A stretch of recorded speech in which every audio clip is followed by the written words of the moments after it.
Ok, vamos agora resolver o problema usando a mecânica lagrangiana.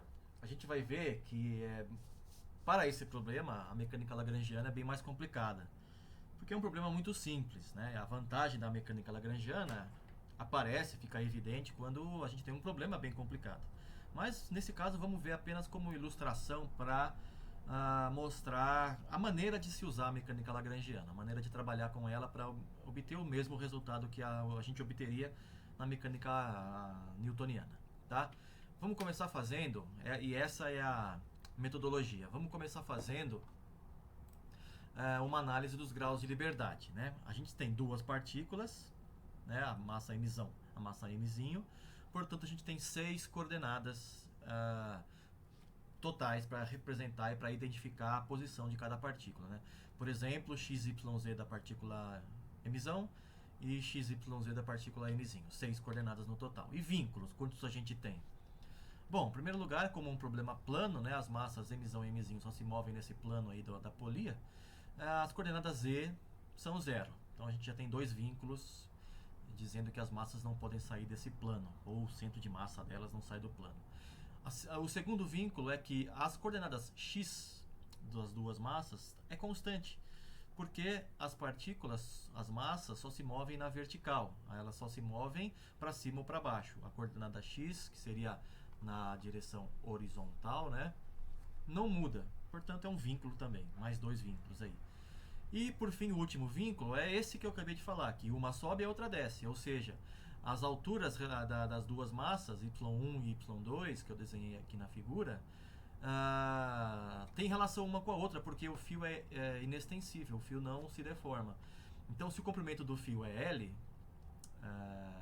o y1 mais y2 é igual a L, e esse L é constante, porque o fio não se deforma. Claro, né, eu estou desprezando esse pequeno comprimento do fio que vai em volta da polia. Mas a minha polia é uma polia ideal, que não tem massa e não tem dimensão. Obviamente que isso é uma aproximação, e mais adiante no curso a gente vai ver que a gente tem como tratar a polia como um corpo rígido, e aí ela entra na história também. Ela pode ter massa, pode ter dimensão, né?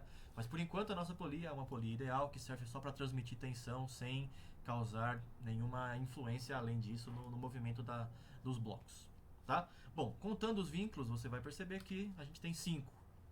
2 coordenadas z igual a zero, duas coordenadas x igual a constante, e mais uma equação relacionando as coordenadas y. 5 vínculos. O que nos dá 1 grau de liberdade, né? 6 coordenadas para duas partículas menos 5 vínculos nos dá 1 grau de liberdade. Ou seja, eu tenho uma coordenada generalizada para escolher a minha vontade. Eu vou escolher, nesse caso, a coordenada y1, que é a altura da massa Mzão. Poderia igualmente bem escolher y2 ou qualquer outra combinação delas, né? Porque eu tenho a liberdade de escolher a minha coordenada generalizada e geralmente eu escolho aquela que facilita as contas. Nesse caso, y1 ou y2 daria no mesmo. Mas vamos trabalhar então com y1, que vai nos dar diretamente a equação de aceleração, como a gente vai ver para a massa Mzão. Mas vamos lá. O próximo passo na mecânica lagrangiana é montar a lagrangiana, que é a equação de partida que contém toda a dinâmica do sistema.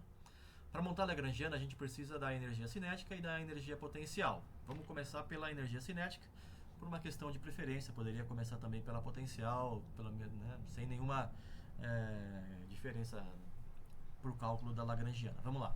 A energia cinética nesse caso é bem simples, porque só a coordenada y varia, portanto só tem velocidade na direção y.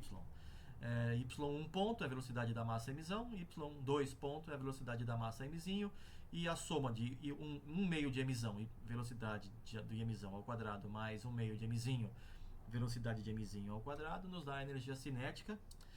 E a gente tem como escrever o o y2 ponto em função do y1 ponto, porque a gente tem a equação de vínculo.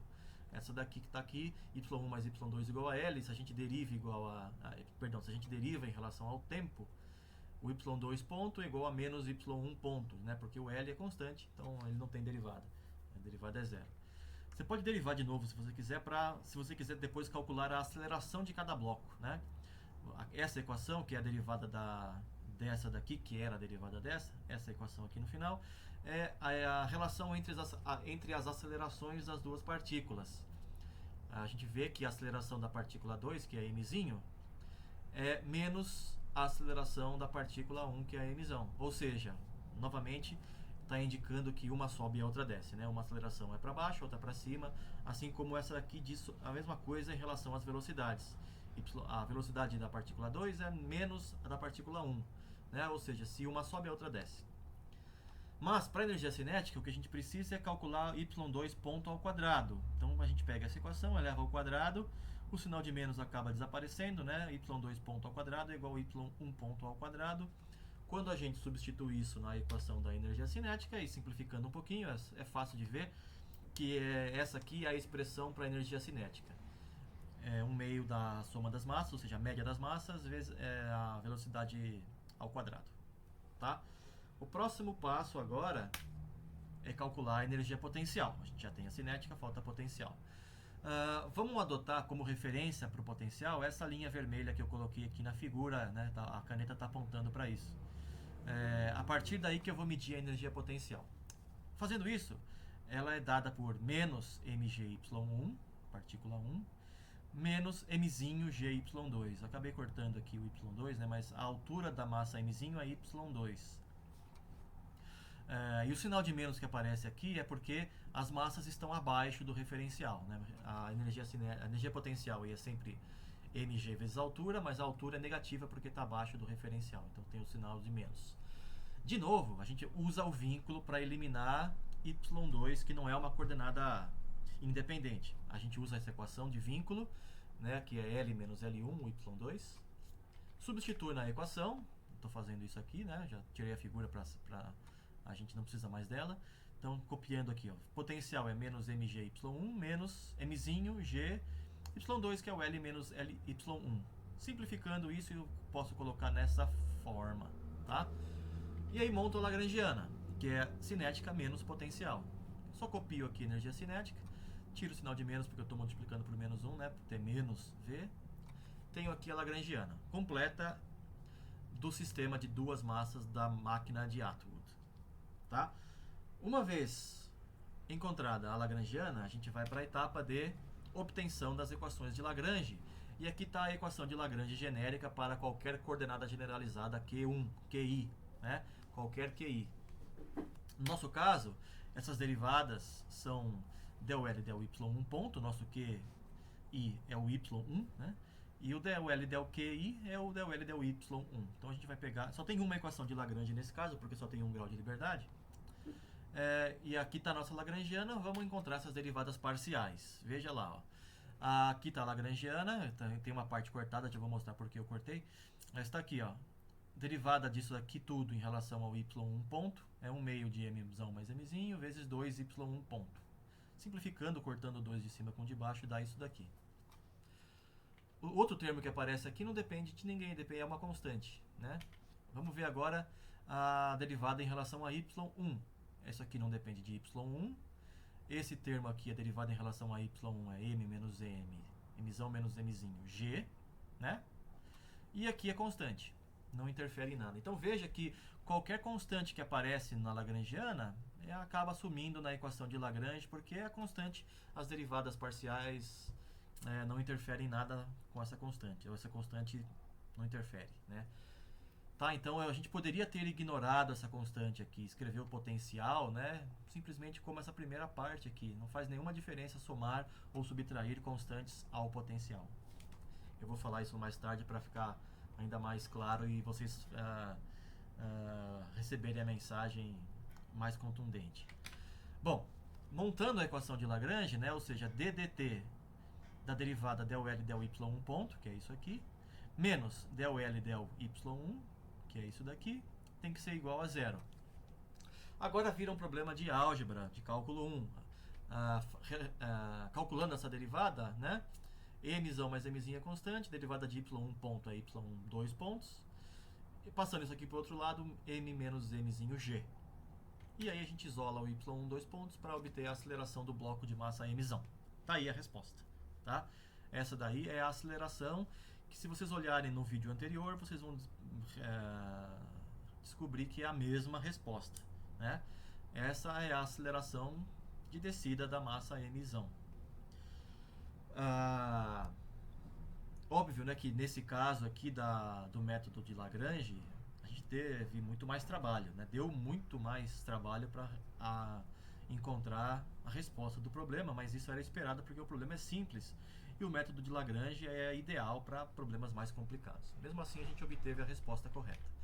Vamos fazer algumas observações. Uma que eu acabei de fazer, né?